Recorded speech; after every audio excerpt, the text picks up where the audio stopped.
В рамках политики ассимиляции китайские власти принуждают уйгуров использовать предметы китайской культуры, современные диваны и столы вместо традиционной мебели. Те же, кто отказывается выполнять требования властей, считаются ненадежными и направляются в концентрационные лагеря.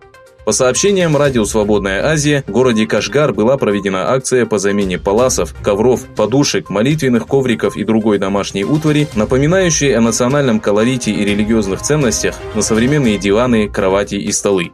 Акция, для которой правительство выделило $575 миллионов, принесла экономическую выгоду китайским предпринимателям.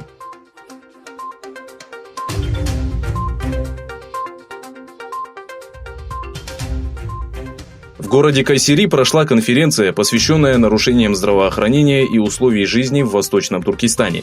На конференции, прошедшей в университете РГС, организатором которой стали Медицинская палата города Кайсери и Ассоциация Независимый Восточный Туркестан, выступил глава Ассоциации ИСИ Юсуфа Альптекина доктор Омар Кул.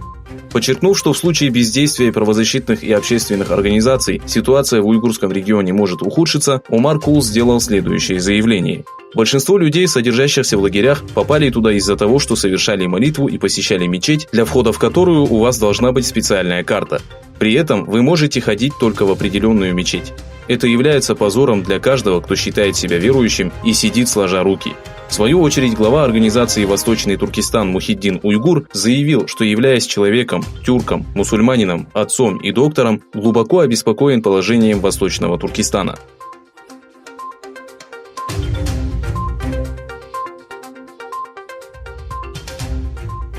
Информационный центр Восточного Туркестана посетили гости из Нидерландов и Австралии. 9 января глава центра Абдуджалил Каракаш встретился с Айсой Кари Хаджи, Реджепом и Абликимом, прибывшим из Голландии, а также Хургуль Ханым и ее дочерьми из Австралии. Каракаш ознакомил гостей с деятельностью медийного центра, занимающегося выпуском новостей и переводом фильмов. В свою очередь, гости пообещали всячески поддерживать информационный центр.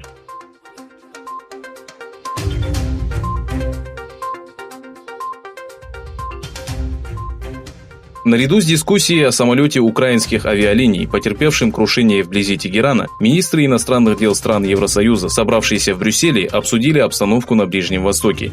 Во время встречи, на которой присутствовали генеральный секретарь НАТО и специальный представитель ООН в Ливии Гасан Саламе, были рассмотрены вопросы Ирана, Ирака и Ливии.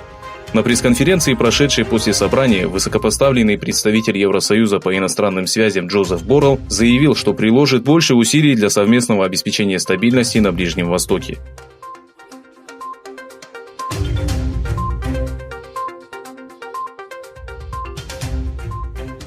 Глава Палаты представителей США и депутат от демократов Нэнси Пелоси одобрила передачу предложения об отставке Трампа в Сенат. Дальнейшее голосование об отставке Дональда Трампа пройдет в Сенате, где республиканцы занимают большинство мест.